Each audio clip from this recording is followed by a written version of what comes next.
Diálogos con la ciencia.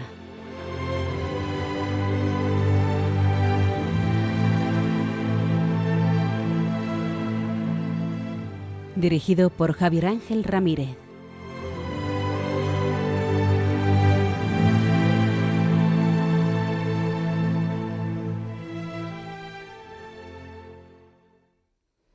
Buenas noches. Estamos en Diálogos con la Ciencia, el programa para ti, que sabes que la verdad existe y la buscas. En Radio María, gracias a Dios, todos los viernes en sus 2 primeras horas. Hoy tenemos un programa que les va a encantar, una entrevista del más alto nivel que hemos tenido en Radio María desde hace mucho tiempo.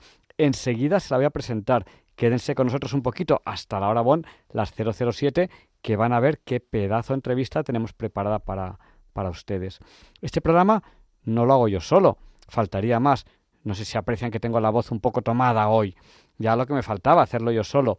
Lo hago junto con ustedes, junto con los colaboradores, que son los que de verdad hacen este programa junto a ustedes.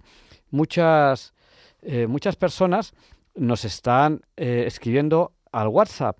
¿Y cuál es nuestro WhatsApp? Nuestro WhatsApp es el del 8. Recuerden que 8 por 8 es 64. Pues nuestro WhatsApp es el 64 9 888871. Se lo repetimos por si no tienen a mano papel o bolígrafo. 64 9 888871. Nos está saludando ya muchas personas al WhatsApp, cosa que les agradecemos, se lo agradecemos muchísimo. Está, por ejemplo, saludándonos Almudena de Madrid, Alfonso también de Madrid, Mauro de la Isla de La Palma, Pilar de Coria, José de Algeciras, Francisco de Santander, Ana y Rafa de Grazalema, Miguel de Jerez de la Frontera, Luis de Zamora, Mari de Valencia, Mila de Madrid, Charo de Algeciras, Francisco de Murcia, Lola de Málaga, Antonio de Casariche, Sevilla, Natita de León, Raúl de Santander, Esther de la Isla de La Palma, Rosario, que nos saluda desde, creo que es Sevilla, sí, Rosario de Sevilla, Katimari de Sapobla, nos saluda Inés de Valladolid, Brian, Mónica, Aaron y Connor desde Londres, abrazo fuerte, de momento los que nos saludáis desde más lejos, Carlos desde Cazorla, María del Pilar de Murcia, Silvia de Salamanca, Pepe y María Ángeles de Montequinto, en Sevilla, José Ramón de Logroño, Genaro y Pilar desde Salamanca, Albert de Cerdañola, Juana de Sevilla, María Ángeles, que está en Lugar Sagrado, reza por nosotros, María Ángeles, María de los Reyes, que está en Marbella, José Miguel, que creo que no nos ha dicho de dónde nos llama, Luis de Córdoba, bueno, de dónde nos escribe de momento, luego podemos dar paso a llamadas, Íñigo de Valladolid, César Augusto de Santa Cruz de Quiche, abrazo fuerte al otro lugar del charco, que están ocurriendo ahí cosas que esperemos que sean buenas para todas las personas, Paqui de Grazalema, Rafael del Puerto de Santa María, Concha de Murcia, Vicente desde Mataró, Gustavo de Oviedo, Fernando de Valencia, Cande de Málaga, Teresa de Valencia, Pedro de Cieza, Esther de Ciruela, Rosa de La Rioja, Pedro y Maite de Nules, Arturo de Valencia, Juan Antonio de Miranda de Ebro, José Antonio de Jaén, Carmen y Pepe de Santander, Inma de Zaragoza, Bienvenido de Vilaseca, Queco de Sanlúcar de Barrameda, María Dolores de Madrid, Cristina de Santa Cruz de Tenerife, Paco de Sevilla, Pepe de Sevilla, perdón, Javier de Vigo, Mar del Quintanar de la Orden, Chema de Málaga, Juan Antonio Vilafranca de los Barros, Rosario desde Valencia, Charo desde Las Arenas, Conchi de Cuart de Poblet, Salvador desde Mallorca, Doris de Zaragoza, Josefina, que no sé muy bien de dónde eres, Josefina, abrazo fuerte, Paco de Herrera de los Navarros, María José de Granada, José Carlos de Vélez, Málaga, Pepita y Vega de Turis, en Valencia, Manuel de Badajoz, Raquel de Vitoria, Mariano de Murcia, Alicia de Huelva, Mariana de Madrid, Aníbal de Salamanca, Daniel de La Rioja, Miguel, que es un colombiano que está en Estados Unidos, abrazo fuerte al otro lugar del charco, Carmen de Valencia, Alfredo de Burgos, Luis de Logroño, Arelis de Paiporta, Jaime de Oviedo, Maite y Óscar de Valdemoro. Sé que me falta gente por saludar. Desde Zaragoza, Rafa, que nos acaba de escribir. Y dice, alguien que dice, me encanta vuestro programa, es súper estupendísimo, gracias. Si me dices quién es, te saludo. Gracias porque te parezca estupendísimo el programa. Pedro de Alcalá de Henares, Cecilia de Zaragoza, Cristina de Burgos, y yo creo que ya está todo el mundo. A lo mejor me falta alguien. Bueno, siempre queda alguien. Sándor, que me dice que me mejore por la voz. Claro, Sándor, si ya sabes que estoy un poco con la voz un pelín tomada. Cosas que tiene el directo, que bueno, pues aquí estamos, gracias a Dios, gracias a Radio María y gracias a ustedes, haga sol, llueve, nieva o lo que Dios quiera. Y por eso, pues aquí seguimos junto con ustedes. Y hoy tenemos un programa que les he anunciado que va a ser muy, muy especial. Y para ello, lo que vamos a hacer va a ser empezar enseguida con la que va a ser la entrevista de la semana. Y para eso, lo primero que toca hacer es poner la sintonía y cosas del directo. Tenemos la sintonía aquí. Allá vamos. Feliz hora Bond a todos. Ya es la hora Bond, las 007. Les va a encantar esta entrevista. Quédense un momento. No sé si lo he dicho antes, pero si no lo he dicho, lo diré después de la sintonía, a quien dedicamos el programa.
Y esta es la sintonía con la que presentamos la entrevista de la semana.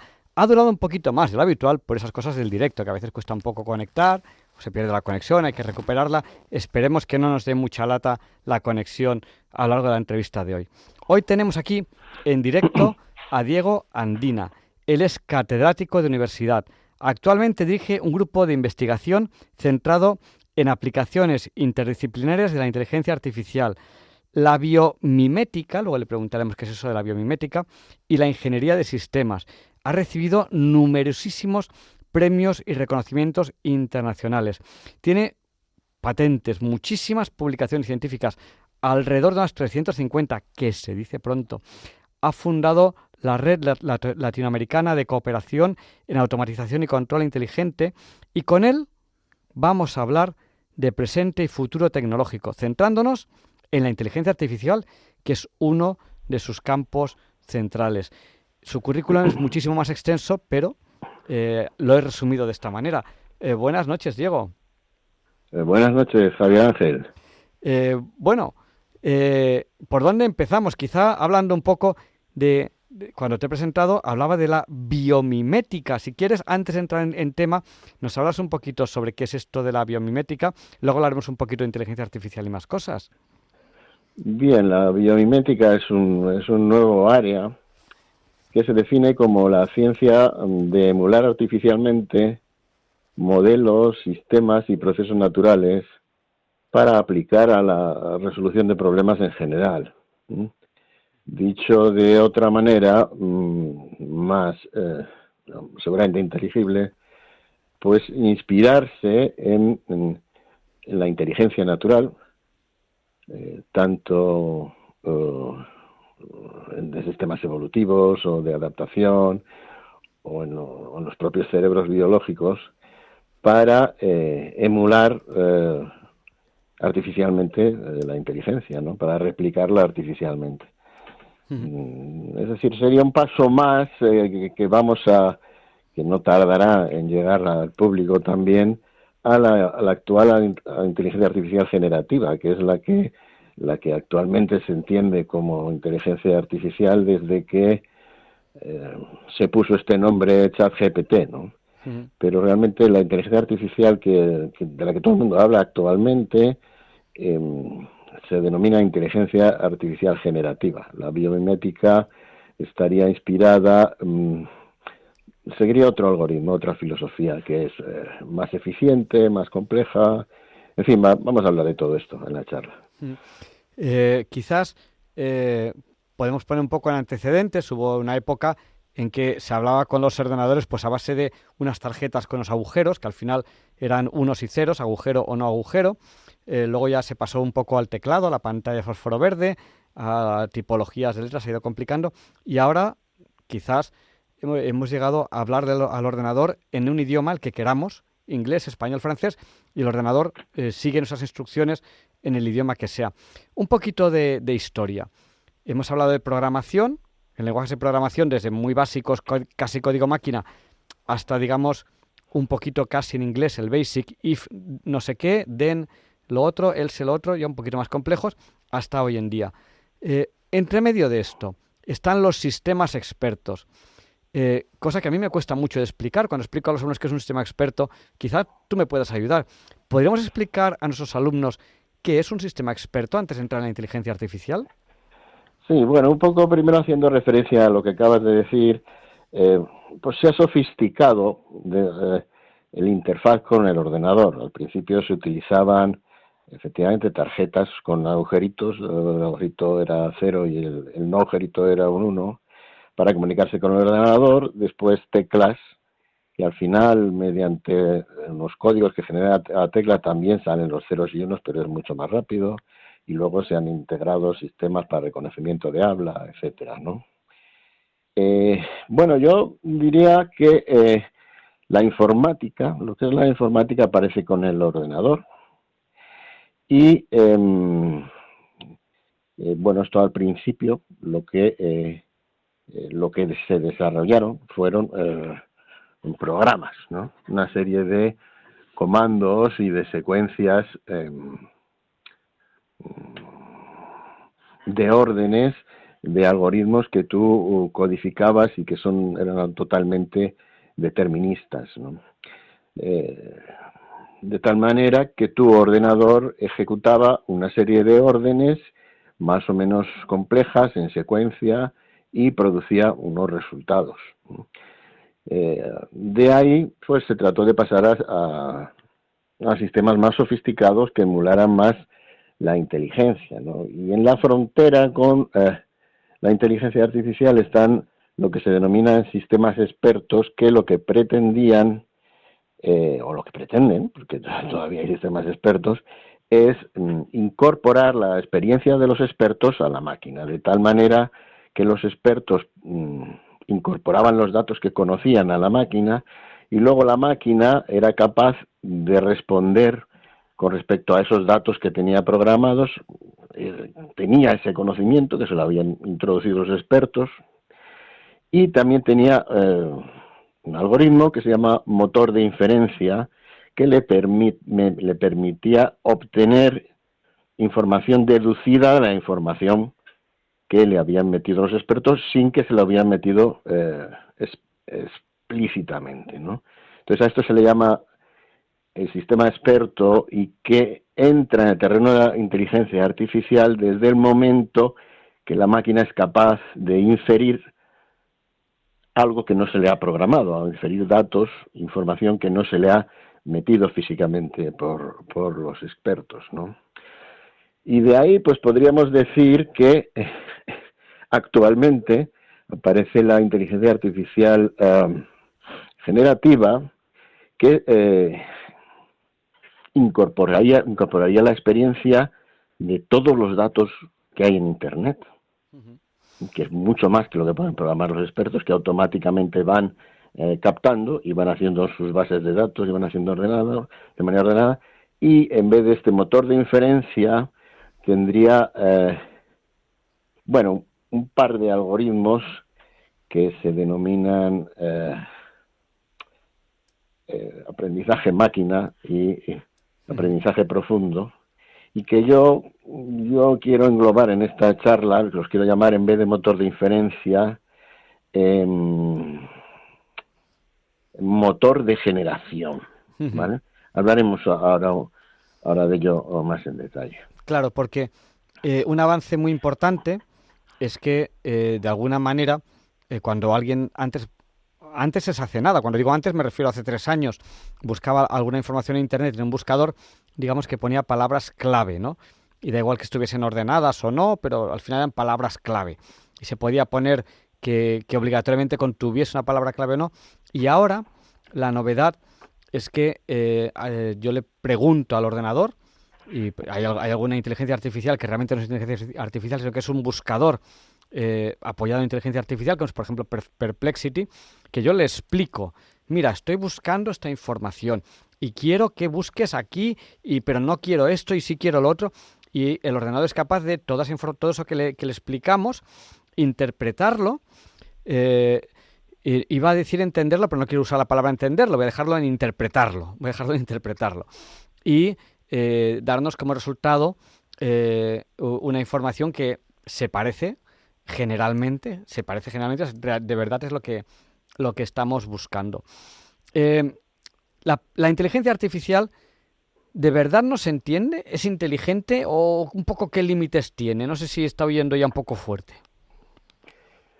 Bueno, la pregunta es realmente una buena pregunta, y para contestarla, lo primero que tenemos que estar de acuerdo es en qué consideramos por inteligente.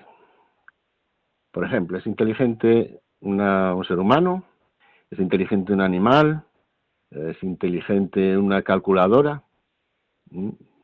Aquí yo acudiría a 3 definiciones básicas de inteligencia que todos intercambiamos realmente, porque yo digo mi perro es muy inteligente y luego digo mi hijo es muy inteligente, y no estamos hablando de la misma. Cuando decimos inteligencia no estamos hablando de lo mismo, ¿no? Entonces, bueno, en el nivel básico, etimológicamente, la palabra inteligente viene del latín, de intelligere, que significa escoger entre. Es decir, inteligente es quien sabe elegir las mejores opciones de entre algunas. En este sentido, pues tanto las máquinas como las personas, como los animales, pues serían inteligentes, porque son capaces, si están programadas para ello, las máquinas, de elegir entre diversas opciones. También las personas, incluso pues, el perro a su nivel también puede elegir entre diversas opciones, ¿no?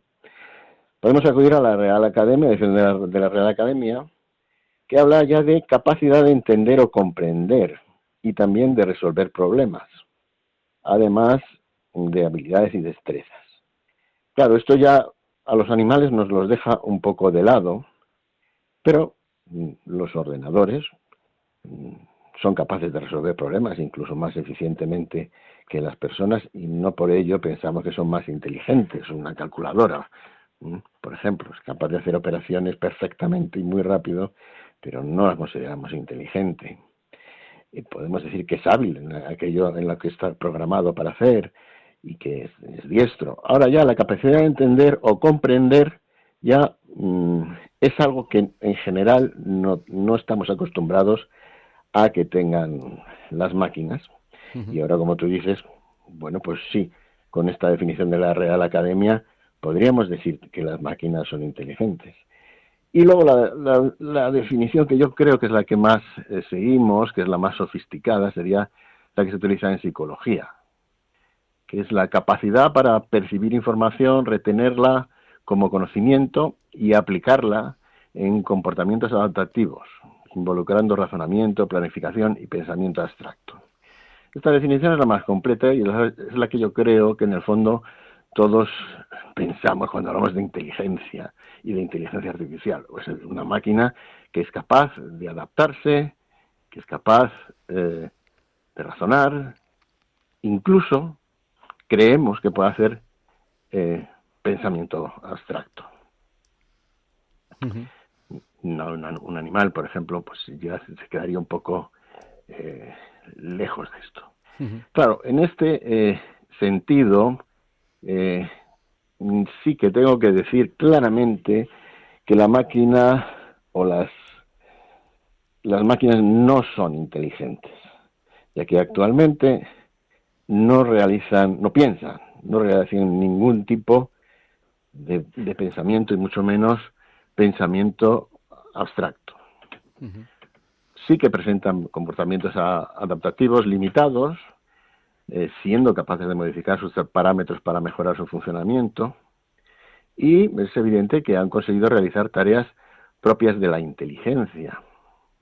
Pero subrayo que son incapaces de pensar y que el nivel de abstracción necesario para hacerlo actualmente ni se vislumbra.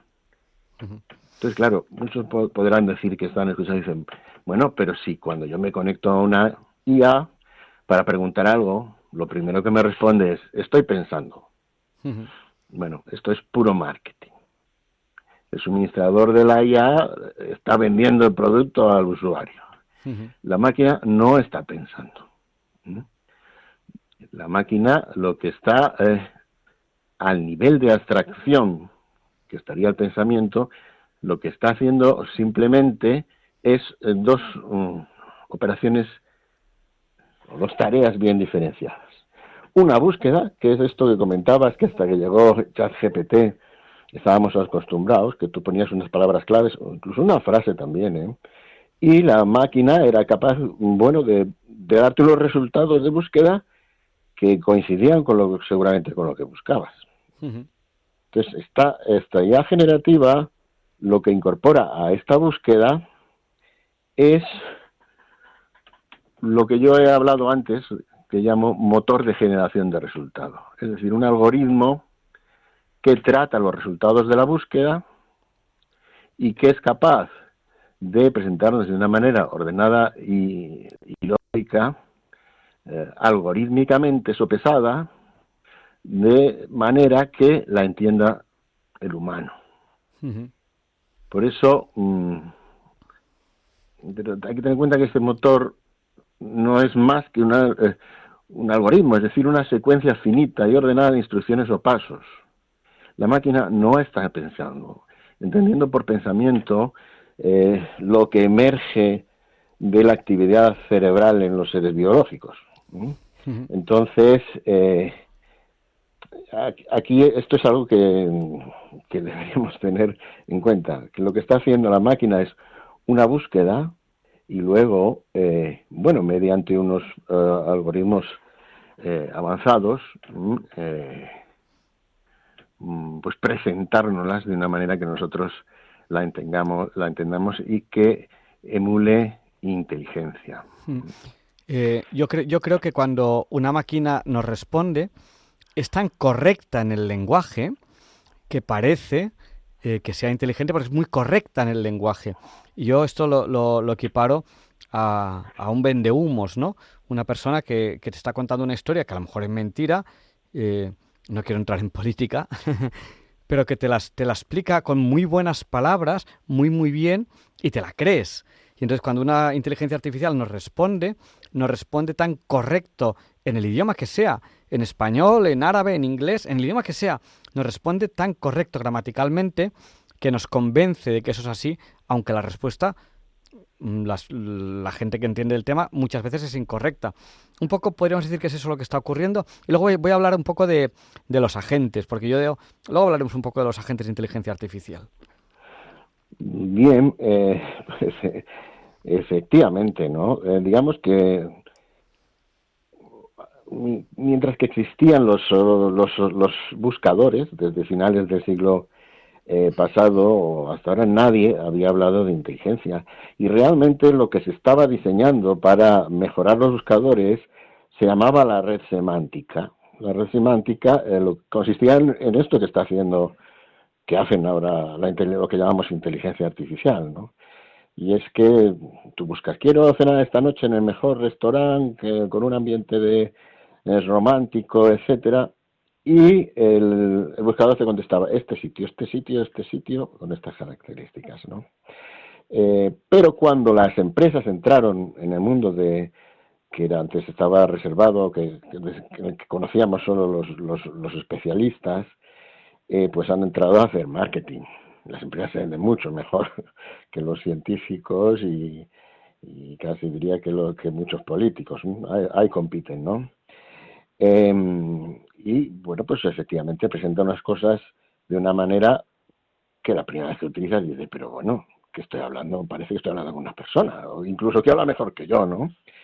Pero cuando empezamos a utilizar las inteligencias artificiales variadas que hay, pues nos damos cuenta que dice cosas que no son verdad. Porque en realidad no están más que aplicando un algoritmo a los resultados de una búsqueda, según el criterio del diseñador del algoritmo. Entonces, vamos a un buscador diferente, a una inteligencia artificial diferente, y nos da otros resultados. Vamos a preguntarle sobre Elon Musk a Grok, y nos va a decir que Elon Musk es fantástico. Vamos a preguntarle sobre Elon Musk a Google, y no creo que nos diga ni mucho menos la misma historia. Incluso en la misma inteligencia artificial, el algoritmo se va renovando muy frecuentemente, en un proceso que, bueno, se puede asimilar al aprendizaje porque cada vez va funcionando mejor, y entonces es posible que lo uses a poco tiempo y te dé otra respuesta diferente. Entonces, efectivamente, emula, aparenta y te ayuda en muchas cosas. Que un médico, por ejemplo, que le ha costado años estudiarse todos los síntomas, pues el ordenador se lo va a buscar, se lo va a poner muy facilito. Casi muchos ya se autodiagnostican ya con esto. Un abogado que ayudaba a cualquiera que no tenemos ni idea de leyes a hacer su demanda, pues oye, si es una cosa simple, la inteligencia artificial te hace fenomenal, te busca, te selecciona y te la presenta unos resultados para presentar tu demanda, pues muy muy razonables, pero realmente es solo una búsqueda seguida de un algoritmo, eso sí, en una base de datos inmensa, a una velocidad de la luz, de la electricidad. Entonces, bueno, es casi como un sistema experto con el conocimiento del mundo, ¿no? La característica, pero no es más que eso, no está pensando realmente. Y te das cuenta que el concepto ese que tienes de la calculadora, que siempre da el resultado exacto, preciso y no hay duda, pues con la inteligencia artificial, pues depende del día, depende de la inteligencia, etcétera. ¿Qué pasa? Pues que nos demos cuenta, la máquina no será inteligente, pero nos puede ayudar muchísimo. Y en este sentido es un avance muy importante a todos los niveles y que nos está afectando y nos va a afectar en el futuro durante mucho tiempo. Yo a veces doy de cursos de inteligencia artificial, que a propósito, si alguien quiere, vamos a empezar uno dentro de una semana, lo doy en una empresa, y entonces si alguien quiere venir, que me lo diga, que me escriba por WhatsApp. Ojo que yo tengo más de 3.000 mensajes de WhatsApp sin leer porque no doy abasto, entonces que me insista, si es necesario que me haga una llamada de WhatsApp, que me diga, oye, que yo quiero ir al curso. Es en Madrid y será, pues no sé, yo creo que en una semana y pico o así. Lo estoy cerrando con una empresa. Entonces yo recuerdo que al principio del año 2025 yo ponía una transparencia que era entre paréntesis 20 más 25 al cuadrado igual a 2025 y decía yo, este año 2025, yo lo decía hace un año, es el año de los agentes. Los agentes de inteligencia artificial es que tú a la inteligencia artificial la entrenas para hacer un trabajo y lo hace como un trabajador humano. Yo decía esto hace un año, y decía, este es el año de los agentes y al acabar el año vamos a estar con agentes trabajando como personas. Bueno, pues ha sido bastante un bluff. ¿Por qué? ¿Por qué ha sido un bluff? ¿Por qué digo que ha sido un bluff? La gente me dirá, no, si yo tengo aquí agentes que funcionan perfectamente. Sí, es verdad, hay gente que funciona perfectamente. Ahora lo voy a explicar. Por ejemplo, un agente que te prepara una demanda para un abogado, la prepara muy bien. Yo preparé una con inteligencia artificial, se la enseñó a un amigo mío abogado y me dijo, está bien, preséntala. ¿Vale? O sea, esos trabajos de ese tipo muy bien. Pero le falta el toque humano. ¿Qué es el toque humano? El toque humano es cuando estás hablando con una persona que entienda algo que en ese momento le has dicho, que entienda un giro verbal que has hecho, que entienda si de verdad le estás diciendo que sí o le estás diciendo sí, hombre. Eso le falta. Y ahí es donde fallan las inteligencias artificiales, los trabajadores virtuales. Entonces, ahí es donde la inteligencia artificial no está consiguiendo los resultados esperados como para sustituir a trabajadores, ¿no? Incluso en un trabajo muy básico, como puede ser la contabilidad. Es un trabajo muy básico la contabilidad. Pues un contable se da cuenta de cosas porque entiende lo que le ocurre a un ser humano, mientras que la máquina no entiende nada. Yo puedo enseñar máquinas, inteligencias artificiales, que hacen operaciones básicas, 20 menos 1 igual a 24. Pues no, señor, 20 menos 1 es 19, no es 24. Y se equivocan tonterías de estas. No sé si nos puedes... yo creí que el año 2025 iba a ser el de los agentes, no lo ha sido. No sé si es aventurarse mucho. ¿Qué va a ocurrir en 2026 con la inteligencia artificial? ¿Va a haber grandes novedades? ¿No las va a haber? Yo apuesto, es mi apuesta personal, por la robótica, el coche autónomo y tal. ¿Te atreves a anticiparnos algo? Bueno, vaya pregunta, mira, el coche, claro, a nosotros todos los resultados positivos de la aplicación de lo que venden las empresas como inteligencia artificial, pues nos lo presentan enseguida en todos los medios. Pero, por ejemplo, esto de los taxis sin conductor y demás, esto se llevó un trastazo hace unos años tremendo y los tuvo que retirar de San Francisco, ¿no? Porque, bueno, pues llegaban a situaciones en las que el taxi no sabía qué hacer y se quedaba parado en mitad de la calle y provocaba atascos, etcétera. ¿Por qué? Porque no es inteligente. En definitiva, ha aprendido una serie de situaciones limitada, que le pueden haber utilizado todos los datos posibles para diseñar esta máquina que controla, que es capaz de responder en muchísimas, pero no en infinitas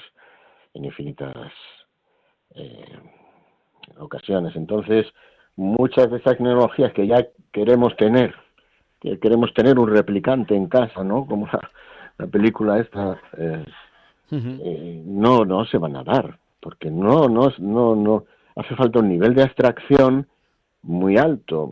Y fijémonos que actualmente, para lo que hace la inteligencia artificial, está teniendo que conectar miles, millones de máquinas ultrapotentes en masa. Lo hace tan deprisa que nosotros nos conectamos a Internet y nos da el servicio, pero aunque nos los dé gratis, están gastándose petavatios en hacer operaciones a veces que para un humano, por ejemplo, son muy sencillas. Por ejemplo, traducir está traduciendo cada vez mejor las máquinas, pero también depende del idioma, porque en realidad en general lo que están haciendo es buscar en toda su base de datos traducciones que coincidan con lo que tú estás poniendo, y luego tienen ya su sofisticación para dejar el texto lo más cuadrado posible y demás, ¿no? No llegan a niveles de abstracciones altos. Ahora nos simplifican mucho la tarea. Yo antes me escribía un artículo en inglés con mi inglés y, bueno, me llevaba un tiempo. Ahora lo pongo en español, me lo pasa a inglés y siempre bajo mi supervisión, pues escribe mejor que lo hacía yo. Incluso muchos estudiantes ya mandan a corregir sus trabajos y demás porque es que les da un estilo que no tienen ellos. Siempre supervisado por el humano. Es decir, hay que entender la inteligencia artificial como una herramienta que nos ayuda mucho y que nos da, yo siempre digo, entre comillas, superpoderes.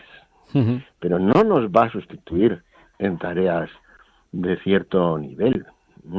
Casi si aquellas tareas sencillas que nos quiten de medio, mejor, porque así vamos a poder hacer un nivel de trabajo más elevado. A mí cuando me decían muchos profesores, es que ahora a los alumnos les hace el trabajo la máquina, digo, sí, fenómeno, el recorta y pega, que perdías tanto tiempo, y el busca, te lo hace la máquina.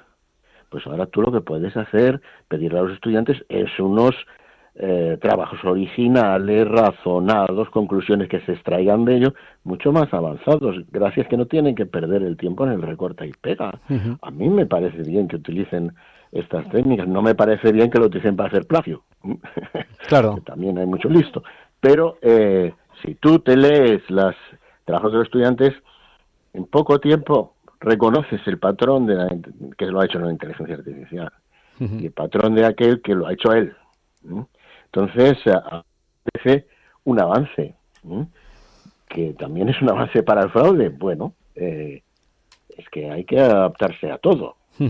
Y si sale una herramienta para copiar, también saben otras herramientas de inteligencia artificial para detectar copias. Entonces, lo que no podemos es no adaptarnos, pero es que esto es ley de vida. Claro. El que no se adapta, pues igual ni sobrevive, ¿no? Claro, herramientas para lo bueno y para lo malo. Yo hoy, a mí me gusta mucho estar al día de las cosas, estaba viendo nuevas estafas que están apareciendo con la inteligencia artificial.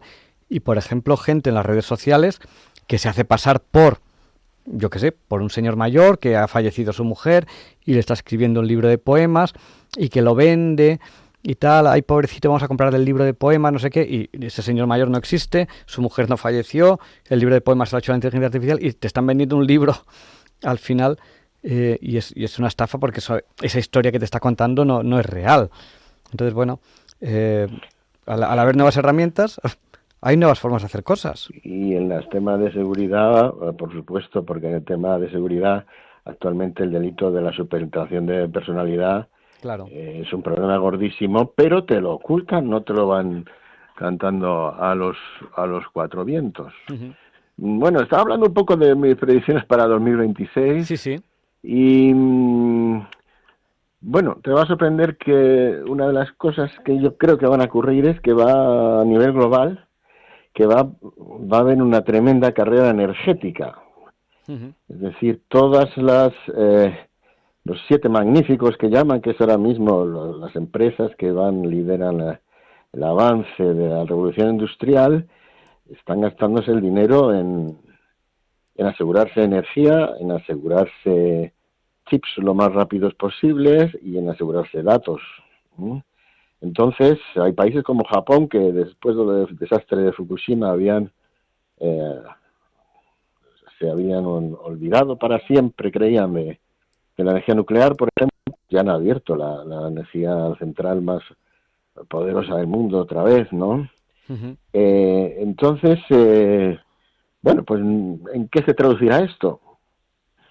Pues seguramente que se elevan los precios de la energía y en que, bueno, vamos a ver una competición por la energía nunca vista, ¿no? Respecto a la aplicación, ya te digo, en tareas que puedan resultar un riesgo, como la conducción autónoma y demás, bueno, es que nunca van a sustituir al conductor. De verdad, yo no me subiría en un coche sin conductor. De alguna manera tiene que haber un humano ayudando a la máquina, porque es imposible, yo creo, diseñar una máquina que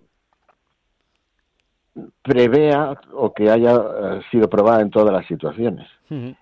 Para esto habría que crear, que es un poco a lo que me dedico yo con la inteligencia artificial bioinspirada, habría que centrarse en el aprendizaje de la máquina, es decir, coches que tú los diseñas lo más capaces para conducir que sean, pero que sean capaces ellos de ir aprendiendo según funcionan.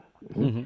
Entonces, pero eso no creo que llegue en el año 2026, eso ya va a ser más a largo plazo. Ujú. Ya digo que los problemas de seguridad y abuso de la privacidad van a seguir subiendo porque es algo de lo que no te previenen. Yo me fui a dar de baja de gas natural en una segunda casa que tengo y me dicen, para darse de baja me tiene usted que dar su DNI actualizado. Digo, ¿qué? Yo no le voy a dar a usted mi DNI actualizado. Primero porque usted está hablando con usted por teléfono y no sé qué va a hacer con él. Gas Natural es una empresa privada. No, a mí que me venga, yo se lo doy al juez o a la policía que usted me traiga y se la enseño, pero yo no le doy a nadie ya una fotocopia de mi DNI, Ujú. porque el problema de suplantación de identidad es tremendo. Ujú. Y otra cosa que yo desde luego experimento personalmente, que seguirá desarrollándose muchísimo, es el tema de las compras por internet, ¿no? Ujú.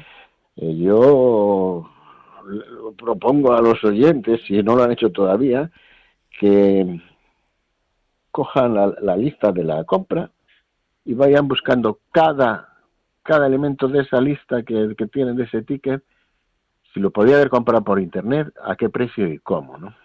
Yo creo que se van a sorprender de cuánto puede ahorrarse en coste y en tiempo haciendo, pues por ejemplo, comprando el champán para Navidad el mes antes y encargándolo por internet. Pues igual se ahorró usted la mitad del gasto extra de la extraordinaria, ¿sabe? Ujú. Pero no solo eso, estamos hablando de los tornillos que utilizamos cada día, de las bayetas, incluso también de la comida. Ujú. Casi los frescos es lo único que uno quiere ir en persona y verlos, porque la mayoría de las otras cosas las va a conseguir por internet más cómodamente y más baratas. Yo creo que esto se va a relacionar. Ujú. Uh, Por otro cla- lado está el tema de las criptomonedas, no está directamente relacionado con la inteligencia artificial, pero su gestión, si se puede hacer y se puede intervenir con el tema de inteligencia artificial, se va a tokenizar casi toda la economía. Ujú. Entonces, en el futuro, y como en toda la vida, pues si hay una crisis o incluso un problema de un tipo corralito, pues igual que tenga oro, si no se lo han robado en su casa o lo tenga en un banco y tal, se salva, pero quizá también el que él tenga conocimientos de criptomonedas va a estar mucho más preparado para estas contingencias, y es un tema que cuesta entrar, ¿no? Ujú. Pues yo creo que esto se va a desarrollar mucho este año y que convendría ir metiéndose en el tema. Ujú. El mensaje que quiero mandar es que hay que adaptarse, ¿eh? Y ir metiéndose en estas nuevas tecnologías. Ujú. Normalmente con la edad del oyente, pues es más importante esto, es decir, los jóvenes están bastante adaptados y no les da miedo, y los mayores, más mayores, decimos, bueno, mira, yo ya sé las cosas que me funcionan en la vida, a mí no me metas. Bueno, va a ser importante a todos los niveles ir adaptándose. Ujú. Y yo, Eh, sí. Has hablado hoy no íbamos a hablar de economía, pero has hablado de economía, que es muy importante, ¿no? Estamos en Radio María, que la gente piensa en salvar almas, y eso es muy importante, pero vivimos en un mundo en el que la economía es muy importante para nosotros como personas, ya no solo a nivel nacional, ¿no? Sino como nosotros para personas. Aunque esta entrevista no va de economía, has mencionado criptomonedas, has mencionado oro. Cuidado, porque eso no se maneja así como así. Es decir, ahora me voy a meter en criptomonedas, pues mira, posiblemente lo pierdas todo. O sea, quiero decir, hay que aprender esas cosas. Entonces, yo lo que voy aprendiendo lo voy publicando en la página web, por si alguien quiere cotillar un poco, clubdomotica.es. Y ahí yo veo muchos vídeos y aquel que creo que es acertado lo relaciono ahí, porque estas cosas no pueden meterse uno, venga, de la noche a la mañana, venga, me voy a meter aquí, pues posiblemente pierda el dinero. Es Esas cosas hay que manejarlas con mucho cuidado. Yo tuve suerte que me dio clase el Premio Nobel de Economía, la Escuela de Minas de París, que es una escuela de un muy alto nivel en economía, y aprendí mucho. Y entonces, pero eso lleva un tiempo, eso no, de la noche a la mañana nadie se hace experto en eso. Una última pregunta y damos paso a llamadas. Hay gente que está hablando de que nos gobierne una inteligencia artificial que peor que los políticos no lo va a hacer, porque hay que esforzarse mucho para hacerlo peor que los políticos. ¿Qué nos dirías a esta idea? Pues, a ver, ¿qué prefieres de jefe? ¿Un jefe malo o un jefe tonto bueno? El problema es que la inteligencia artificial no tiene por qué ser buena ni mala, depende de lo que haga el programador. Las máquinas no son independientes, salvo que se programen para ser independientes. No sé, yo creo que eso es una idea fantástica, ¿no? Es decir, si una máquina, supuestamente, la tarea de dirigir un país es complejísima y requiere conceptos abstractos y éticos muy elevados, pues una máquina no los tiene. Ahora, que duda cabe, si tienes de presidente a un traidor, pues casi para eso mejor que no haya presidente, pero creo que eso se llama anarquismo. No sería algo parecido a la anarquía, Sí. yo creo, ¿no? Yo el que me planteó esto, me acuerdo que me lo planteó hace tiempo, me dice, hay un país, no me acuerdo qué país era de Europa, que hay un partido político que el presidente va a ser una IA, ¿no? Entonces, bueno, no ganaron las elecciones y no lo fue, ¿no? Pero yo pensaba, digo, bueno, creo que ¿dónde era? En Bélgica estuvieron no sé cuánto tiempo sin gobierno, me parece, no sé, más de un año, me parece, sin gobierno. Y decían, el país funciona mejor sin gobierno que con gobierno, decían. Entonces yo pensaba en eso, ¿no? Cuando decía Bueno, a ver, es que sin presidente el Estado son los funcionarios y Claro. los funcionarios funcionan. Claro. O sea que sí que se puede sin presidente funcionar. Ahora, el partido político que te quiere poner una IA de presidente, no te fíes de él. Claro. Porque detrás de la máquina siempre hay un humano. Incluso, yo he hablado de estas cosas con científicos de primer orden mundial, que tengo amigos, ¿no? En las conferencias, bueno, y porque al final hemos acabado siendo amigos y demás, ¿no? Y tajantemente ellos piensan en privado, porque a lo mejor luego si es un científico que le paga a Google o no sé qué, te dice otra cosa, ¿no? Pero mira, la rebelión de las máquinas o el que las máquinas puedan gobernar, eso, bueno, podrá pasar, pero no porque las máquinas hayan tomado la iniciativa. Detrás de esas máquinas que parece que se están rebelando, de esas máquinas que te están gobernando, siempre habrá un humano. Entonces, bueno, yo no me fiaría de un partido que te propone una IA porque yo creo que hay humano encerrado detrás de la IA. No, yo ahí sí que quiero avisar todo este miedo que nos meten de lucharemos humanos contra máquinas y tal. A ver, es que la inteligencia artificial no va por ahí. Es que no es esa la historia, eso es ciencia ficción completamente. Pero ¿para qué quiere una máquina luchar con el humano? Claro. Si una máquina no sufre, si no siente, si no tiene ambiciones, si no, la máquina va a hacer lo que tú la diseñes para que lo que tú la diseñes. Entonces, esas máquinas autónomas que se van a revelar, ¿pero para qué? Claro.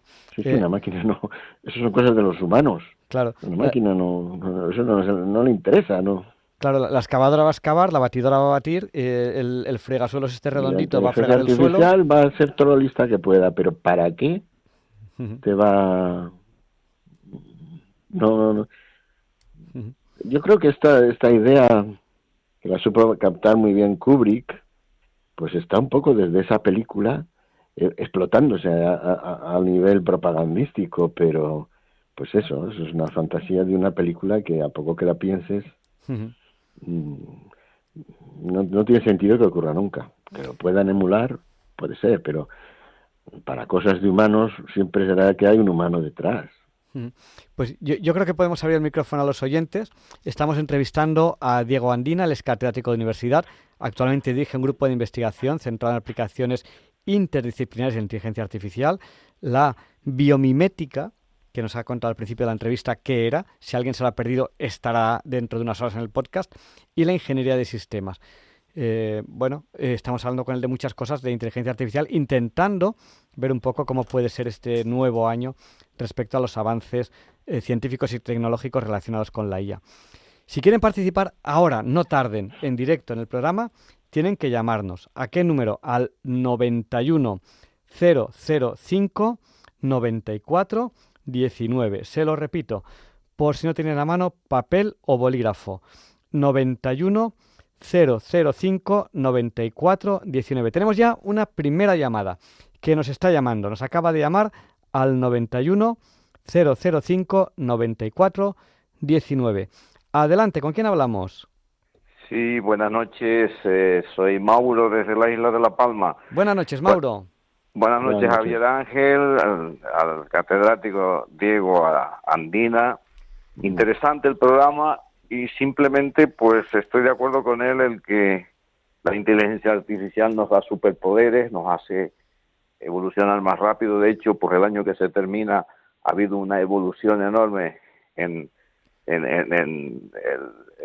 la mejora de los resultados. Esto tiene que evolucionar, pero la pregunta es la siguiente. Yo estoy escribiendo una novela, pero a 30 poemas de 50 le pregunto a la inteligencia artificial y le pongo 5, y entonces me los clasifica, me los corrige, me los clasifica en cada 10, le digo que van a ser 50, a mí me faltan 10, cuando le hice la pregunta tenía 30, y entonces, y me habla me hace el prólogo. Yo pensaba el próximo año publicarla, pero la pregunta concreta es, me habla de que lo publicamos, la prudencia me entra en, si yo le pongo los 50 poemas, los derechos de autor, ¿a quién le reclamo? O sea, que es la pregunta que nos estamos haciendo, por ejemplo, muchos escritores, y ahí lo dejo para la respuesta. Pues intentamos responderle, a ver si no sabemos la respuesta o no. Gracias por habernos llamado al 91 005 94 19. Un abrazo, Mauro. Un abrazo, buenas noches.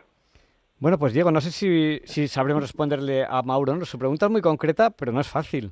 Bueno, yo creo que pues depende del grado de autoría que tengan los poemas. Si la inteligencia artificial pues, le ha puesto el prólogo y le ha corregido cosas, cuidado que le está modificando su estilo, que igual es muy importante su estilo, pues usted luego lo corrige con su estilo y demás, simplemente se ha ayudado como una herramienta, como que utiliza un diccionario y demás. El autor es usted. Ahora, si ha introducido poemas nuevos o párrafos enteros nuevos, no le quepa duda que están copiados de algún lado.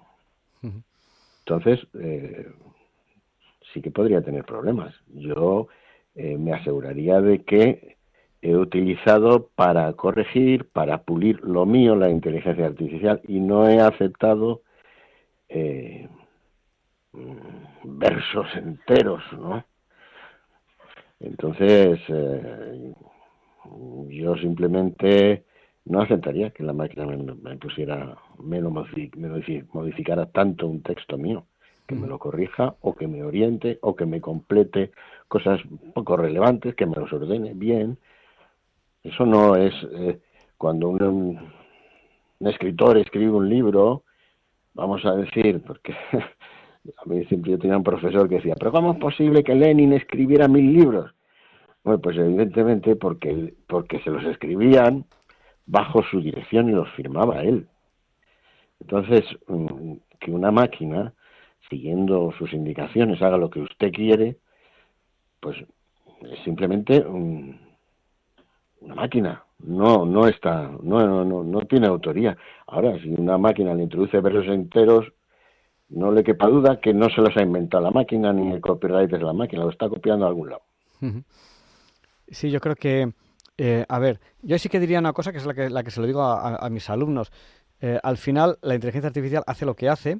Hay dos avisos, yo creo. Uno que es muy importante, y es que la inteligencia artificial, aunque tú le digas, no me mientas, no te equivoques, la inteligencia artificial no miente queriendo, no se equivoca queriendo. Da como resultado lo más verosímil, lo más probable. Lo que ocurre que a veces lo más probable, lo más verosímil, no es verdad. Y por eso falla tanto la inteligencia artificial, porque al final es estadística y da lo más probable, pero a veces no es verdad. Sí, Ujú. sí, pero cuidado que también puede habérsele introducido un sesgo, ¿eh?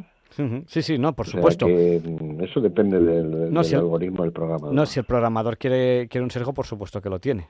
Claro.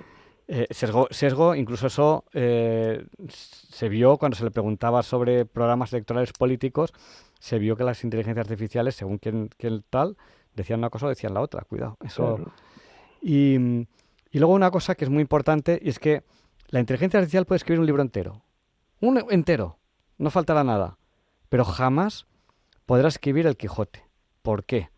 Porque el Quijote es maravilloso, porque es maravilloso. La inteligencia artificial puede pintar 1000 cuadros, 10.000, 100.000, 1.000.000, pero jamás pintará un cuadro de Dalí. Ahora sí, porque ahora ya existen los cuadros de Dalí. Pero si no hubiese existido Dalí, jamás podría dibujar un cuadro de Dalí, porque Dalí, precisamente, lo que dibuja es algo único, es él. No hay nadie antes de Dalí que pinte Dalí, o Picasso, o Miró.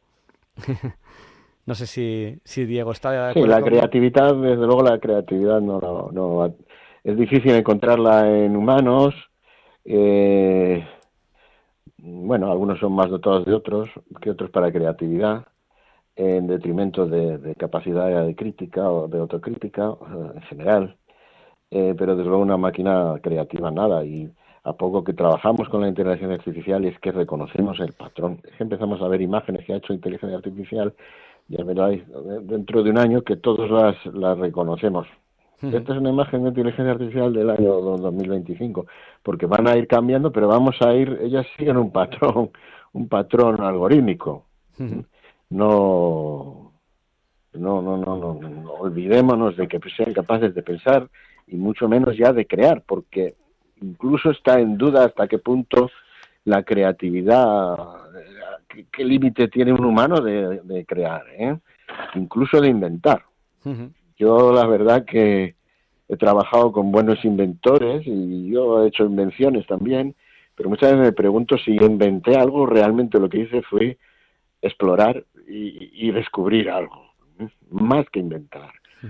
Entonces, sí, en este sentido, las máquinas te van a hacer algo que a lo mejor ahora, con la novedad, no reconocen el estilo de la inteligencia artificial, los profesores o los críticos, pero que dentro de unos años eso es una chapuza que se sabe, que todo el mundo reconoce que se ha hecho con un ordenador, cuando empieza a utilizar todo el mundo la inteligencia artificial. Sí. Cuando te he presentado, he mencionado que tenías muchísimas patentes. Bueno, muchísimas. Tenías patentes. Patentes no tengo muchas, más que nada porque... Bueno, yo he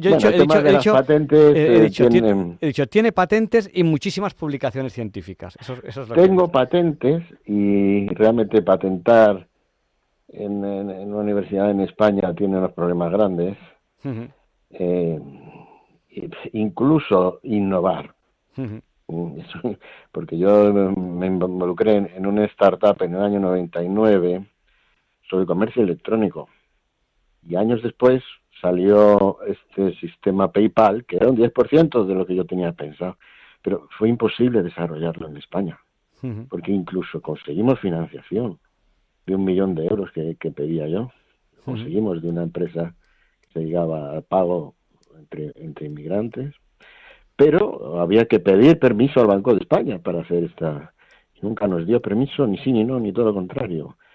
Y a todos los niveles este país no está preparado ni para innovar, ni para emprender, ni nada. Aún tenemos pues mucho que aprender en ello. Pero publicar, sí, publicar, bueno, depende de con quién se me compare también. Pues, Diego, es ya la 1, tenemos que terminar la entrevista. No sé si quieres comentarnos algo que haya quedado en el tintero, quieres hacer algún resumen de algo, lo que consideres oportuno, y nos despedimos ya. Bueno, yo diría como conclusión que tenemos que darnos cuenta que estamos en una incipiente revolución industrial debido a la integración de la inteligencia artificial que dota a los trabajadores, empresas y público de estos superpoderes. Cuando uno habla de una revolución industrial, tiene miedo a que perder su trabajo. En esta revolución industrial también nos están metiendo ese miedo. Nos ponen que Amazon ha despedido a no sé cuántos programadores, pero no nos cuestan que ha contratado 10 veces más repartidores, a lo mejor, ¿no? Cuando vienen cambios, lo que hay que hacer es utilizarlos a tu favor. Uh-huh. Entonces, si lo que tú hacías, una máquina ya lo puede hacer, oye, utiliza esa máquina para que lo que tú haces sea de más nivel, te paguen más y te den más satisfacción. No tengas miedo. Hay que adaptarse nada más. Esto, según la edad de la persona, me entiende mejor, ¿no? Entonces, yo a mis estudiantes le digo, mira, habéis nacido en una época maravillosa, tenéis un futuro sensacional, van a tener unas máquinas que vais a tener a vuestro servicio, vais a poder emprender, vais a poder tener políticos, etcétera, pero cuidado, tenéis que adaptaros, porque van a intentar utilizaros y van a intentar quitároslo, como cualquier que tenga éxito en la vida. Entonces, adaptaos, estad muy atentos a cómo evoluciona el tema y desde luego, vaya, yo estoy bastante satisfecho que he llegado a vivir esto porque fue en lo que realmente empecé hace 35 años, ¿no? Uh-huh. Y al final pues ha cumplido mis expectativas casi completamente. Falta el siguiente paso de la inteligencia artificial bien inspirada, que va a ser mucho más eficiente. Pero mi consejo a todo el mundo es que al revés, que sea optimista, consciente de los riesgos. Y esto implica pues que hay que ponerse al día. Que no invierta usted sus ahorros en criptomonedas así de la noche a la mañana, pero vaya probando, no sé, con 100 nebrillos. Se puede crear un wallet y probar un poquito los bitcoins, por ejemplo. Que tiene una característica que no tiene ninguna otra criptomoneda y por eso son mucho más fiables, pero bueno, eso lo hablaríamos otro día. Bueno, eso lo que tiene es que la característica de distribuida es lo que más me gusta a mí. Bueno, tiene sus pros y tiene sus contras, pero tiene lo que le pasa, y hemos visto en muchas tecnologías, que se ha puesto la primera. Claro. Por casualidad, pero es la primera que empezó y difícilmente la van a sacar de ahí. Uh-huh. Entonces, bueno, por lo menos, porque hay como 100, 200. Si ahora uno quiere empezar con criptomonedas, no sabe qué elegir. Hay como 200. Más. Yo creo que yo creo que ahora mismo son incontables las que hay. Lo que ocurre que de verdad hay poquitas. O sea, pues yo empezaría probando Bitcoin y luego vamos a ver.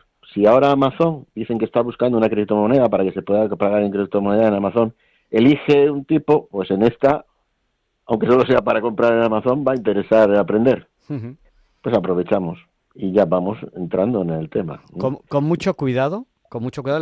No decimos a la gente que se lance en cosas estas económicas sin saber. No, adaptándose poco a poco al ritmo de cada uno, además, porque también, bueno, a veces sin huir. Simplemente no voy a huir, como hay gente que dice, no, yo no quiero teléfono, yo no quiero smartphone, porque pues estás aislado. Entonces aprende a usar el smartphone de manera que no arriesgues tanto, pero no, esa solución de no usar el smartphone, y son informáticos algunos de los que te comento, yo creo que es meter la avestruz que mete la cabeza en el agujero, no es solución. La solución es, bueno, aprender a usarlo para no tener riesgos y tener el máximo posible de ventajas. Pues yo voy a despedir la entrevista pidiéndote algo que sé que no te va a gustar, pero que te tengo que pedir. No te jubiles nunca, que cuando te vayas a la universidad te aseguro que la universidad no va a ser lo mismo. O sea que yo te voy a pedir que no te jubiles nunca. Por lo menos no lo hagas antes Vale, que yo. muchas gracias, Javier. Muy amable. Sí, yo seguiré el tema de investigación lo que aguante el cuerpo, que eso se puede hacer siempre. No, y que Contactos hay y mucha demás. gente en la universidad que el día que te jubiles te va a echar muchísimo de menos. Yo seré uno de ellos, ¿eh? O sea, Bueno, y no estamos en la misma escuela, que la gente dice, a lo mejor está en la misma escuela, a lo mejor, que va, nos vemos a lo mejor 2 veces al año. O sea que tampoco...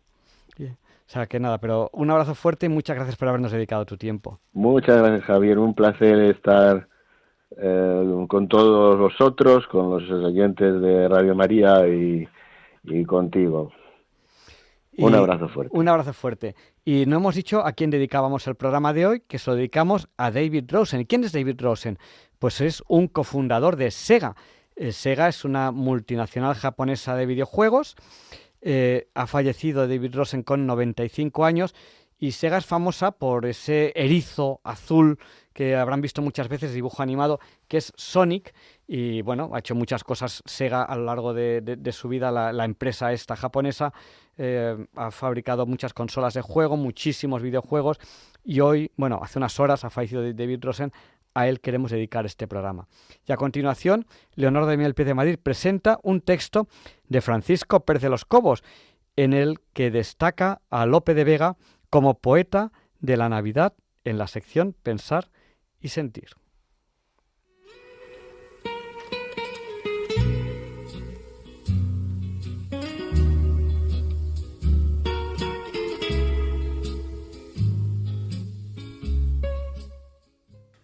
Buenas noches, queridos oyentes de Radio María. Me alegro de seguir viéndoles en el nuevo año. Bueno, lo de vernos es un decir, ¿eh? Ya saben cosas que tiene la radio. En esta semana hemos conmemorado la festividad de los Reyes Magos, que se celebra principalmente en países de tradición hispana. En Europa se celebra la Epifanía en lugares como Italia, Polonia, Francia, Alemania, Bélgica y también en Portugal, aunque con variaciones diferentes. Pero en ningún lugar esta fiesta se vive con tanta intensidad y alegría como en nuestra España.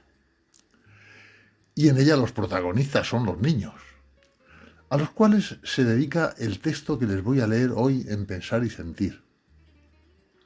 Lo ha escrito Juan Manuel de Prada, con la habitual brillantez que caracteriza a sus reflexiones y a su expresión literaria. Dice así: ¿por qué nos gustan los niños? Porque en ellos todo es nuevo, original, imprevisible. Nada de lo que hacen o dicen se conforma a lo establecido. Simplemente ignoran qué es lo establecido.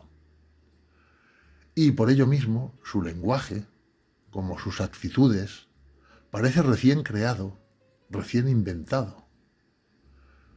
Someten la realidad a un constante proceso de reinvención. Son creativos en el sentido más hondo de la palabra, como lo es el Dios del Génesis. Crean el cielo y la tierra a cada instante. Crean el día y la noche, y no se cansan de crearlos, porque para ellos cada cielo y cada tierra son distintos. Cada día y cada noche albergan acontecimientos que nunca antes existieron, que nunca volverán a existir. Su actitud ante la vida es inaugural, frente a la de los adultos, que es reiterativa. Crecer es conformarse con una realidad que se repite, y es amoldarse a esa realidad repetida, convirtiéndonos nosotros mismos en criaturas en serie, con actitudes previsibles, con palabras gastadas, con sentimientos y pasiones estereotipados, con preocupaciones triviales de tan archisabidas. Dicen que ser niño es vivir en la ignorancia, pero se trata de una falsedad propia de gentes amargadas.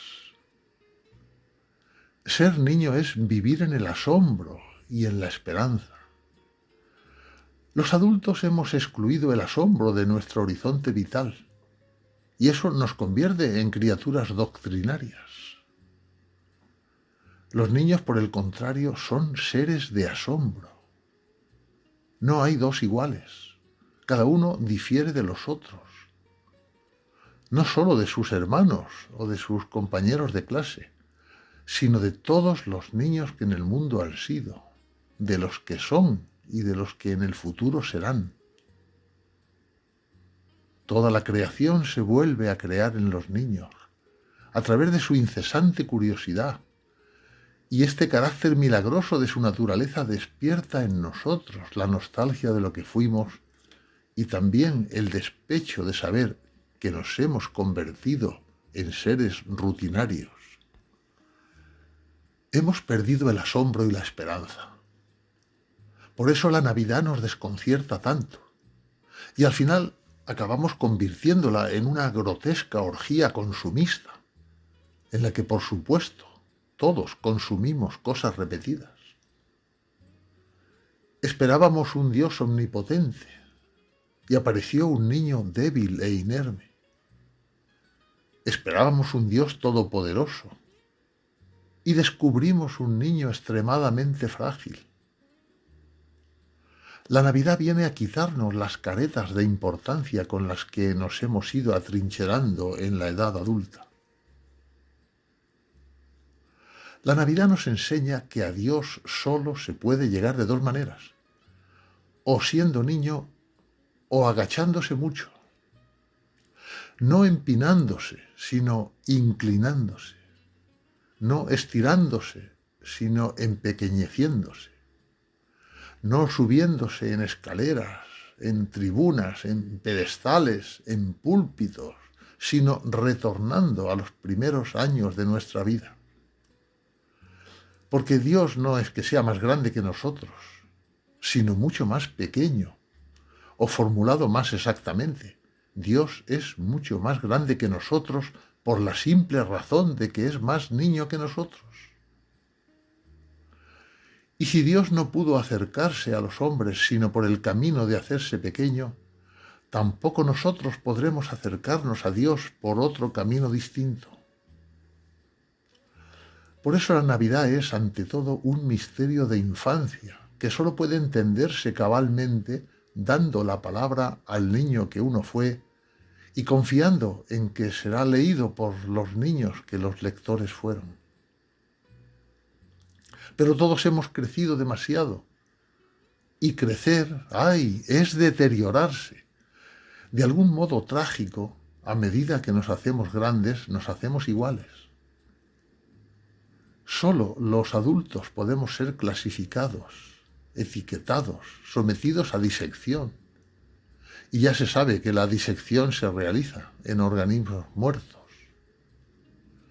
Decimos las mismas cosas, cometemos los mismos pecados, nos desvelan los mismos afanes. Buscamos comodidades que hagan nuestra vida más placentera o menos sufriente. Encauzamos nuestro pensamiento en tal o cual ideología establecida. Concebimos sueños o deseos que otros concibieron antes que nosotros.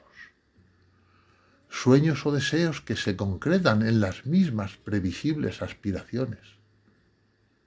Y así, convertidos en productos de una cadena industrial que funciona a destajo, olvidamos que repetirse es negar nuestra condición humana, es aceptar nuestra propia muerte. Pero la infancia es inmortal. Al niño que fuimos se le puede arrinconar o amordazar, pero no se le puede matar. El niño que hemos sido está aún ahí, dentro de nosotros, amordazado por las rutinas igualatorias de la edad adulta, pero está vivo. No se resigna a morir, grita y patalea dentro de nosotros. Dostoyevski decía que el hombre que guarda muchos recuerdos de su infancia está salvado para siempre. Termina así este texto escrito por Juan Manuel de Prada. Si la Navidad logra resucitar al niño que fuimos, estamos salvados. Esta Navidad deseo a las 3 o 4 lectoras que todavía me soportan una feliz vuelta a la infancia. Y ya saben, de los que son como niños es el reino de los cielos.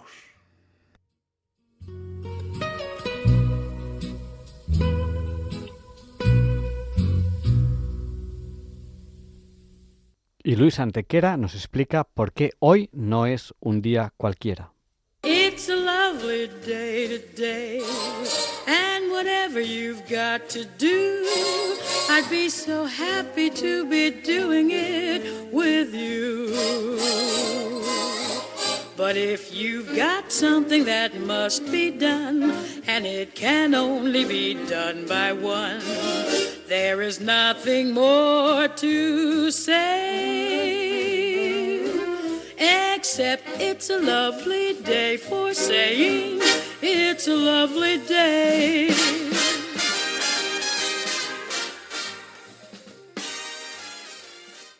No, Javier Ángel, no dilectos compañeros de Diálogos con la Ciencia, no queridísimos oyentes de Radio María. Claro que no es un día cualquiera, ningún día es un día cualquiera que nos disponemos a concluir ahora mismo, tampoco porque en fecha tal, pero del año 307 después de Cristo, en China, el emperador Jin Huidi es envenenado por su hijo Jin Huaidi. Jin Huidi era el segundo emperador de la dinastía Jin, que va a gobernar la China un siglo y medio, entre 266 y 420. Su reinado de 17 años es de continuas luchas internas que rematarán, muerto ya Huidi, en las llamadas rebeliones de los 5 bárbaros y el establecimiento de los llamados 16 reinos. Depuesto brevemente por su tío abuelo Sima Lung en 301, recupera el trono y continúa siendo emperador hasta 307, en que es envenenado, como hemos dicho.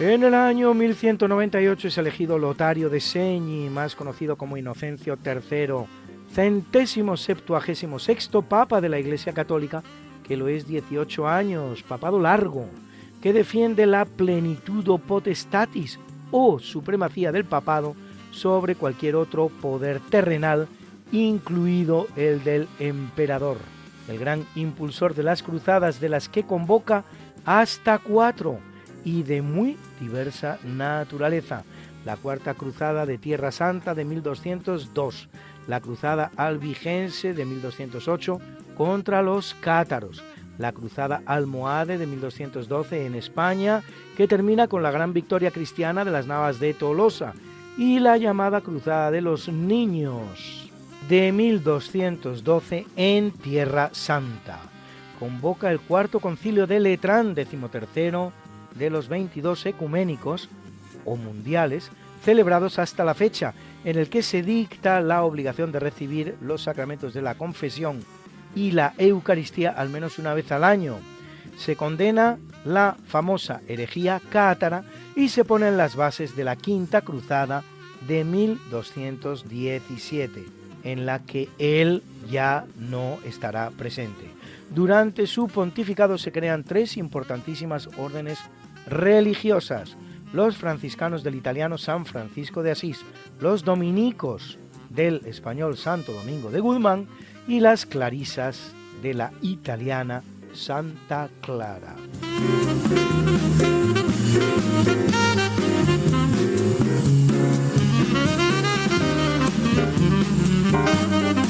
En 1455 el Papa Nicolás V promulga la bula Romanus Pontifex, otorgada al monarca portugués Alfonso V, por la cual le reconoce al rey y a sus sucesores la propiedad exclusiva de todas las islas, tierras, puertos y mares desde los cabos de Nam, en el actual Marruecos, y Bojador, en lo que luego será el Sáhara español, a través de toda la Guinea hasta la punta meridional de África, el que luego será el Cabo de Buena Esperanza, el derecho a continuar sus conquistas contra musulmanes y paganos y a comerciar con los habitantes de esos territorios.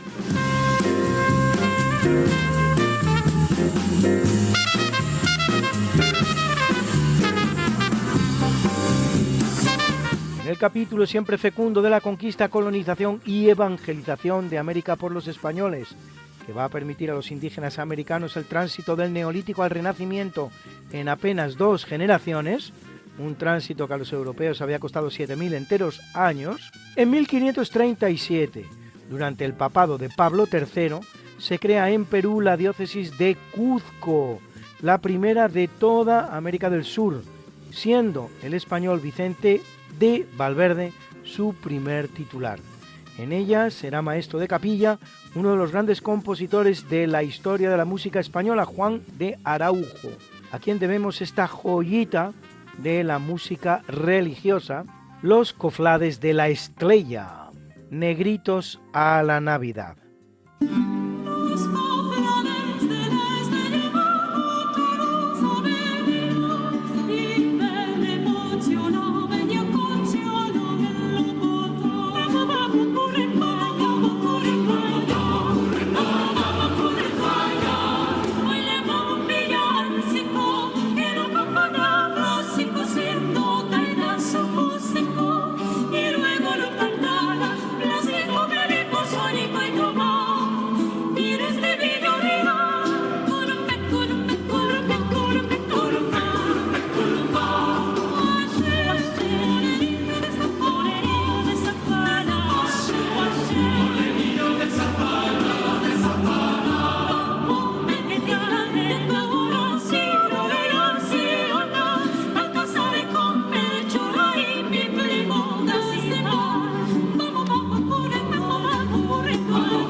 En el año 1874, el general Pavía, de la Guardia Civil, entra en las Cortes Españolas y las disuelve, poniendo fin a la tan breve como catastrófica Primera República Española que, constituida solo 11 meses antes, ve sucederse en su jefatura a 4 presidentes diferentes en el curso de un año escaso: Figueras, Pi, Margall, Salmerón y Castelar, y deja el país dividido en una treintena de cantones, de los cuales algunos incluso se declaran la guerra entre sí.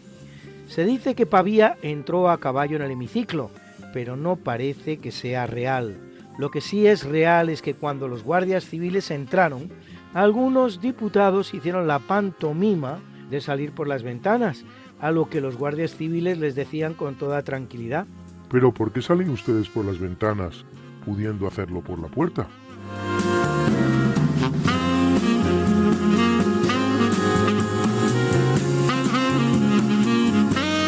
Corriendo el año de 1949, en Chile se concede el voto a la mujer. El primer país del mundo en reconocer el sufragio femenino había sido Nueva Zelanda, que lo había hecho en 1893 gracias al movimiento liderado por Kate Sheppard. En España se aprueba en 1924 mediante el Estatuto Municipal de Calvo Sotelo y luego de nuevo, tras controvertido debate, durante la Segunda República en 1931, en una votación en la que la mayoría de los diputados de la izquierda se negará a votar a favor, entre los cuales muchos del Partido Socialista Obrero Español, como notablemente su número 1, Indalecio Prieto, y la diputada Margarita Nelken, que incluso sube a la tribuna para explicar las razones por las que las mujeres españolas no deben votar. Curiosamente, en nuestra admirada Francia, de la que siempre nos parece provienen las libertades de las que gozamos, la mujer no votará hasta 1944, en Italia hasta 1945, en el Reino Unido venían haciéndolo desde 1918.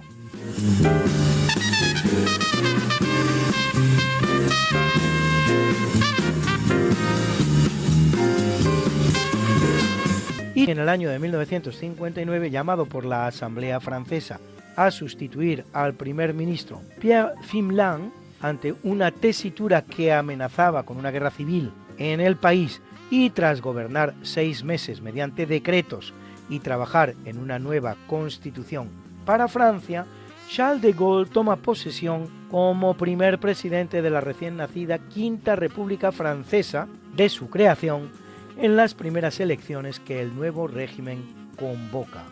Permanecerá en el cargo 10 años hasta que, después de perder un referéndum para abolir el Senado y descentralizar el poder de cara a otorgar más autonomía a las regiones, decide dimitir. Morirá 1 año y medio después, no sin visitar España, y en España a su jefe de Estado, Francisco Franco, a quien, según declaró, tenía muchas ganas de conocer. Se da la paradoja de que cuando fue preguntado por el estado físico de Franco, contestó Charles de Gaulle: «Il est un ancien». Es un viejo, siendo sin embargo de Gaulle el que moriría 1 año después, mientras que Franco aún le sobreviviría 5 años.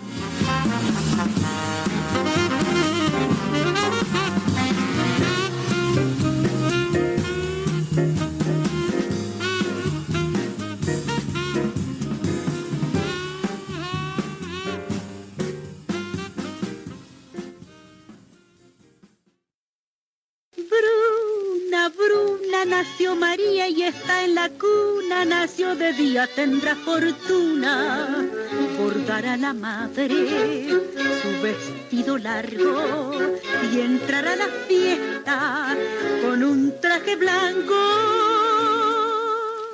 y será la reina cuando María cumpla 15 años.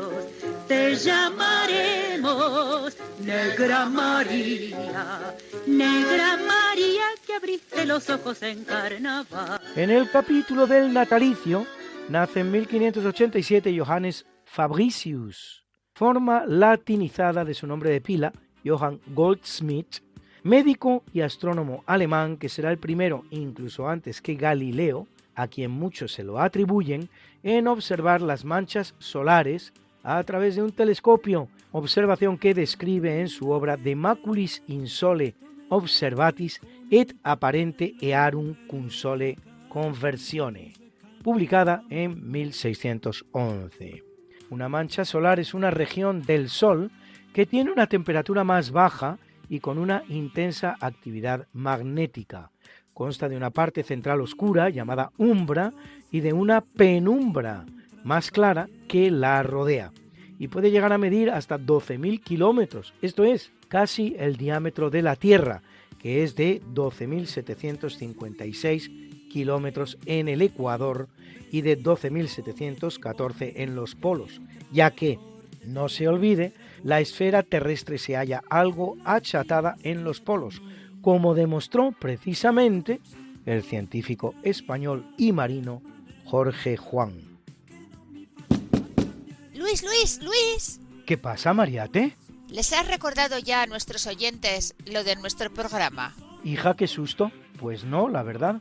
Pues hay que hacerlo, Luis. Pues sí, amigos, porque todos los jueves a la 1 de la mañana y muchos domingos a las 3 de la tarde, Mariate Aragonés, que es mi mujer, y este servidor, estamos de nuevo con ustedes contándoles más y más historia. Pero historia de la buena, con mayúscula. En el programa Esta no es una semana cualquiera. Y con la mejor música. Mariate, ¿y los que no puedan escucharnos en directo? Siempre pueden entrar en el podcast del programa. Esta no es una semana cualquiera. Acuérdense, esta no es una semana cualquiera. Y escucharlo a la hora a la que más les guste escuchar la radio. Pues ya lo saben, amigos, esta no es una semana cualquiera. Con Mariate Aragonés y Luis Antequera. La historia como es. Y no como nos gustaría que fuera.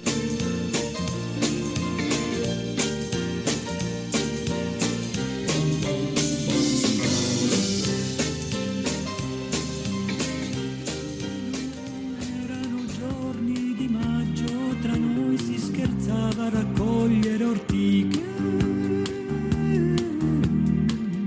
Viene al mundo en el año 1632 Samuel Pufendorf, jurista alemán que pone los cimientos de la doctrina jurídica del positivismo, el movimiento que desvincula el derecho positivo del derecho natural, cimentado sobre los trabajos de los españoles Francisco de Vitoria y Francisco de Suárez, así como del holandés Hugo Grocio.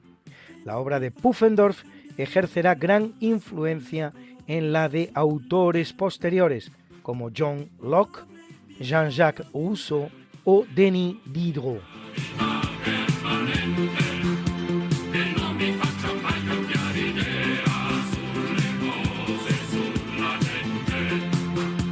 En 1742 en el Reino Unido ve la luz Philip Astley, militar de profesión, carrera que sin embargo abandona para dedicarse al circo, considerado el padre del circo moderno, al incorporar a él multitud de disciplinas nuevas y techar en 1770 la arena sobre las que hacía sus exhibiciones, cosa que hace en la ciudad de Londres.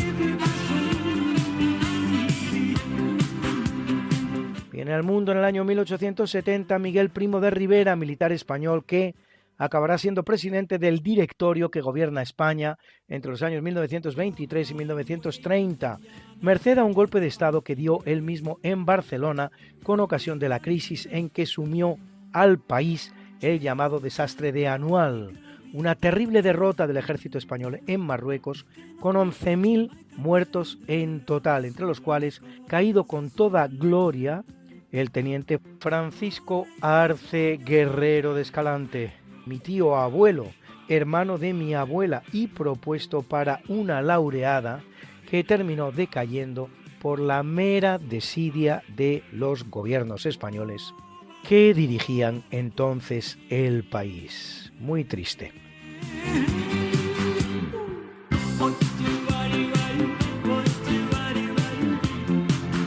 En 1935 nace Elvis Presley, cantante estadounidense llamado el Rey, Considerado uno de los pioneros del género del rock, el cantante solista que más discos había vendido en la historia, hasta que fue superado por Michael Jackson, capaz de cantar baladas, nuestro Elvis, tan maravillosas como este Can't Help Falling in Love. No puedo evitar enamorarme. Dichoso él.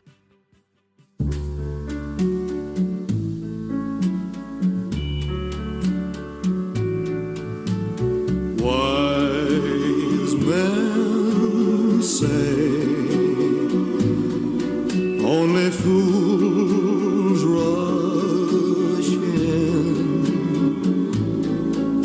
but I can't help falling in love with you. Shall I stay? Would it be a sin if I can't help falling in love with you? Like a river flows surely to the sea, darling, so it goes. Some things are meant to be. Take my hand, take my whole life too, for I can't help falling in love with you. Like a river flows surely to the sea, darling, so it goes. Some things are meant to be. Take my hand, take my whole life too, for I can't help falling in love with you,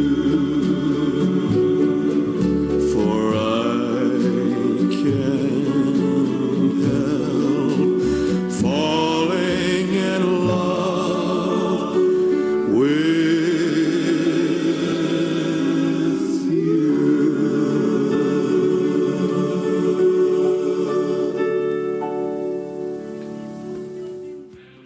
you. 1946, el que nace es el físico y cosmólogo británico Stephen Hawking, autor de teoremas relativos a las singularidades espaciotemporales en el marco de la relatividad general y de la predicción teórica de que los agujeros negros emitirían radiación, un fenómeno al que se conoce hoy como radiación de Hawking. Morirá a los 76 años, tras sufrir durante 55, desde que le fuera diagnosticada con 21 años de edad, esclerosis lateral amiotrófica, el terrible ELA.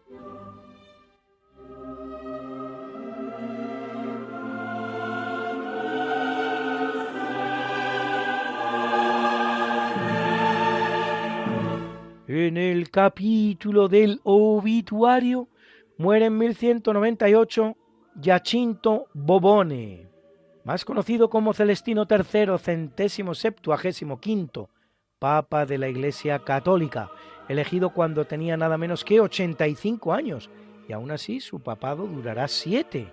Giacinto es uno de esos papas elegidos sin ni siquiera ser sacerdote, por lo que habrá de tomar las órdenes un día antes de ser coronado papa, para el día siguiente coronar a su vez emperador a Enrique VI Hohenstaufen, que ejercerá sobre el papado un férreo control.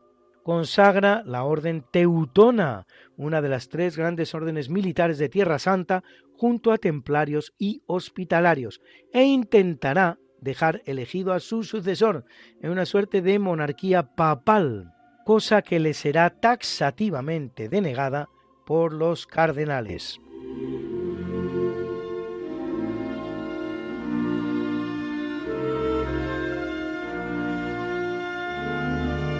En 1996 muere François Mitterrand, presidente socialista de la Quinta República Francesa, que hemos visto fundar a Charles de Gaulle, entre 1981 y 1995, recordado por realizar el primer episodio de lo que ha venido en ser conocido como cohabitación, es decir, ejercer de presidente de la República, mientras el gobierno, presidido por Jacques Chirac, era de una corriente política diferente. Jocosamente relataba que la primera vez que le tocó presidir un consejo de ministros de esa naturaleza, se dijo a sí mismo: ¿pero qué hace toda esta gente aquí? Para luego preguntarse: ¿pero qué hago yo aquí?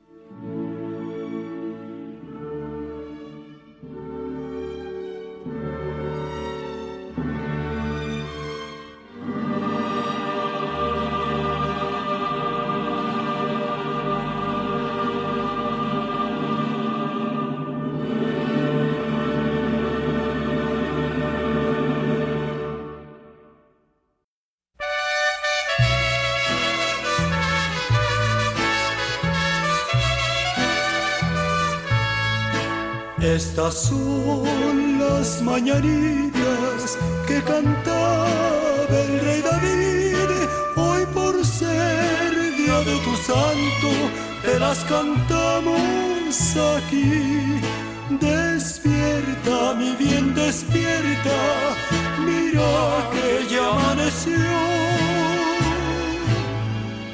Y felicitamos hoy a la diseñadora de moda venezolana Carolina Herrera, como dicen brituchis y yanquis, que cumple 87, y al gran cantante británico David Bowie, que cumple redondo 70, al gran baloncestista que fue del Real Madrid Rafael Rullán, 2,07 metros de gran persona, que cumple 74, y a la guapa actriz norteamericana de cine, televisión y teatro, Michelle Forbes, a quien hemos visto en los filmes California, escrito con K, o Star Trek, La Nueva Generación, que cumple 61.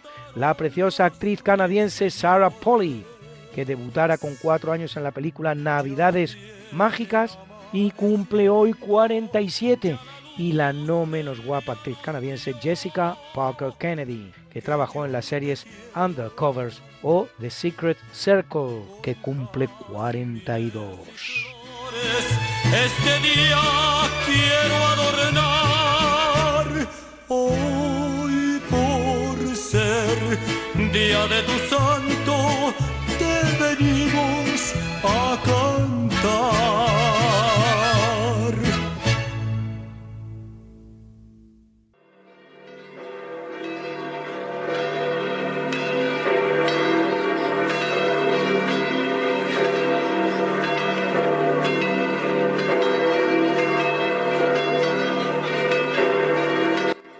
Celebra la Iglesia Católica a Maximiano, Julián, Eladio y Eugeniano, mártires,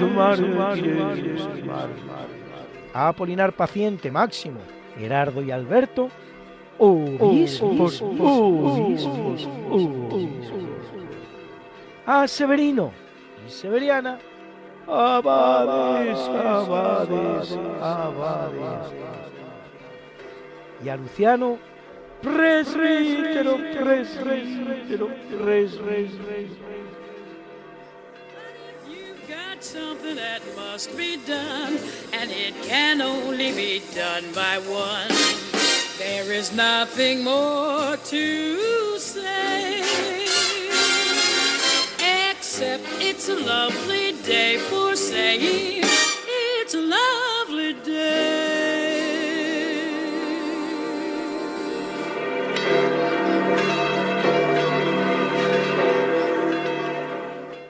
Y el profesor José Manuel Amaya presenta la sección de curiosidades científicas.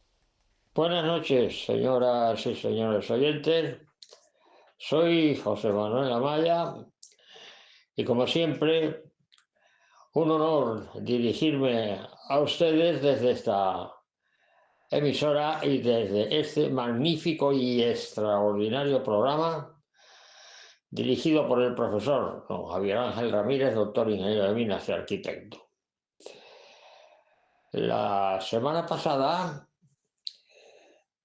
les hablé a ustedes de los mecanismos que se utilizan para determinar la investigación de ciertos fenómenos y se tenía en cuenta la magnitud de estos fenómenos y el nivel donde se producían algunas anomalías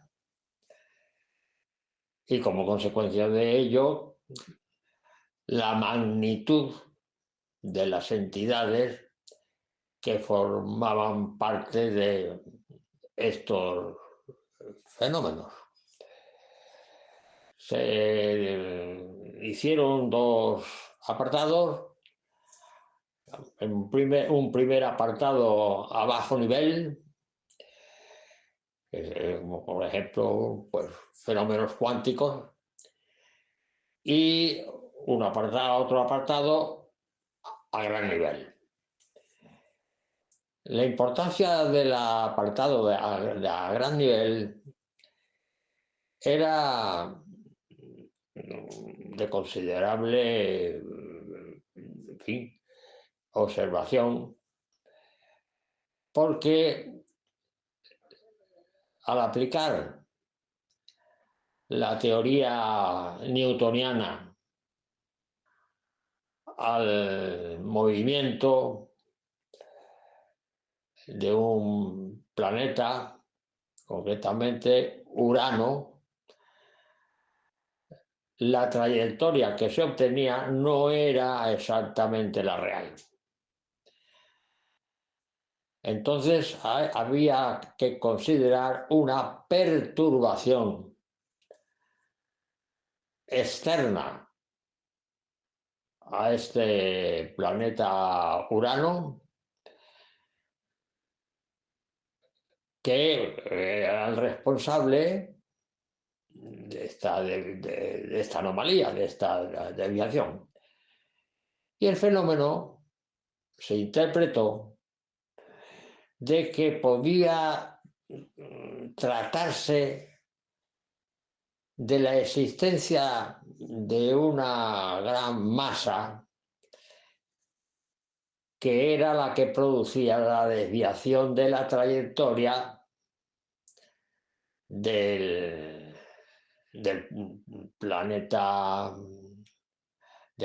Urano, concretamente. Hubo dos científicos importantes, un inglés llamado Adams y un francés llamado Le Verrier, que estaban de acuerdo en que esta desviación del planeta Urano tenía que ser debida a la presencia de una gran masa que era la que perturbaba la trayectoria indicada. Se pusieron en marcha para hacer las determinaciones oportunas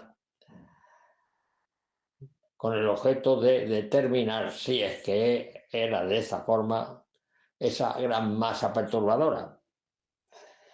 Entonces, ambos, cada uno en su país, se pusieron a trabajar sobre el problema, teniendo en cuenta, como ya indicábamos, que en aquella época no había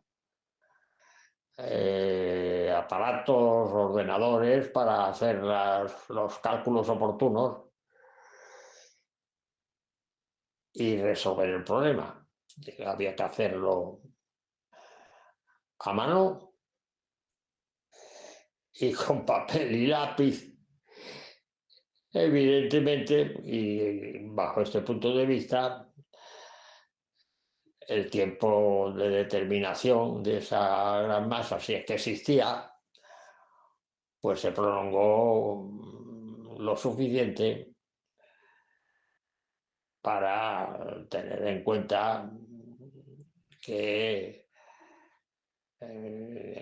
ciertas determinaciones pues eran de importancia aplicar métodos especiales para obtener también resultados positivos. Y así fue. Efectivamente, los dos científicos, Alan y Le Verrier, determinaron evidentemente esa supuesta gran masa y por lo tanto, habiendo hecho esas investigaciones, habiendo realizado esas investigaciones, había que comprobar experimentalmente su existencia y así fue. Se pusieron en contacto con un astrónomo profesional muy importante, alemán, llamado Helle, y le dieron los datos oportunos para que enfocara su telescopio en una fecha determinada y en unas condiciones previstas ya de antemano. Y como así fue, Helle enfocó su telescopio en las condiciones indicadas por estos científicos y en la fecha oportuna, y efectivamente determinó esa gran masa que no era ni más ni menos que el descubrimiento de un nuevo planeta, que era el planeta Neptuno. De modo que fíjense ustedes la forma de operar de estos científicos y, en fin, con la exactitud precisa para no fallar. Pues bien, hoy vamos a tratar otro problema donde está también implicado el científico Isaac Newton. Isaac Newton hacía sus investigaciones en la Universidad de Cambridge y en el año 1665-1666 estaba investigando el sistema solar. Una investigación difícil, complicada, que había que tener mucho cuidado en tener datos precisos y conocimientos científicos también precisos. Ya digo, en Cambridge, 1665-1666, Newton investiga la estructura y el funcionamiento, nada más y nada menos que del sistema solar. Pero en 1665 y 1666 es cuando surge en Inglaterra la Gran Peste. Y entonces, evidentemente, el surgimiento de la Gran Peste es aterrador Y como consecuencia de ello, muchas investigaciones que se hacían en Cambridge fueron suspendidas. De manera que bajo ese punto de vista, Newton, que tendría aproximadamente unos 20 y tantos años, porque Newton nació en el año 1643,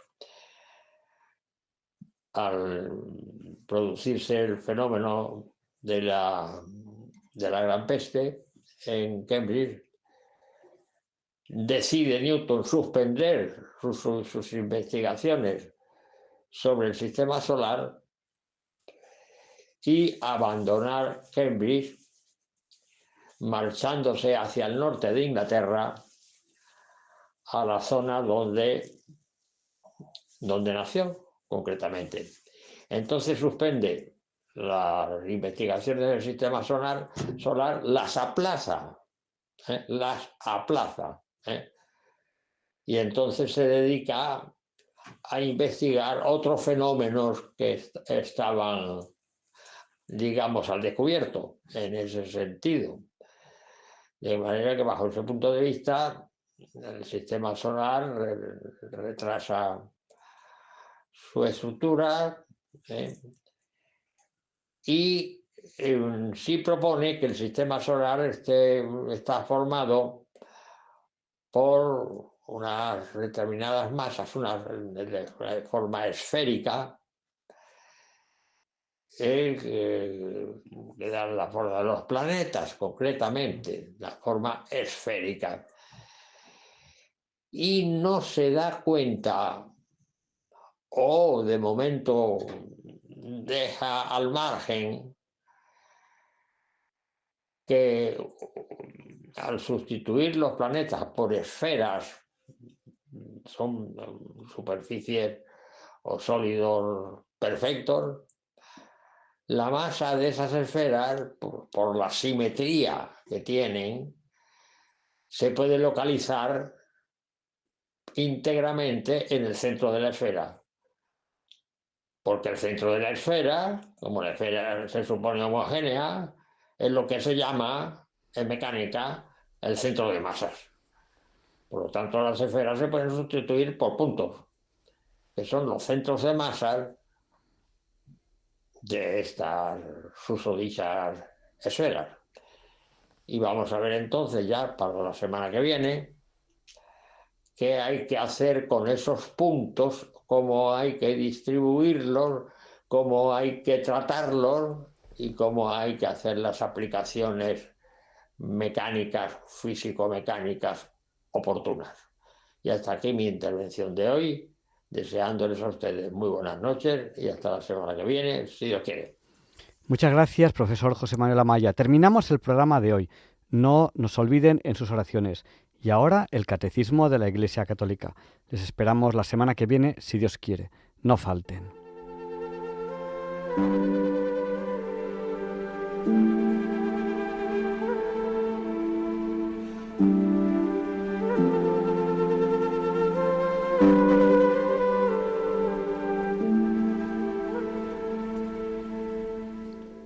Y así concluye en Radio María el programa Diálogos con la Ciencia, dirigido por Javier Ángel Ramírez.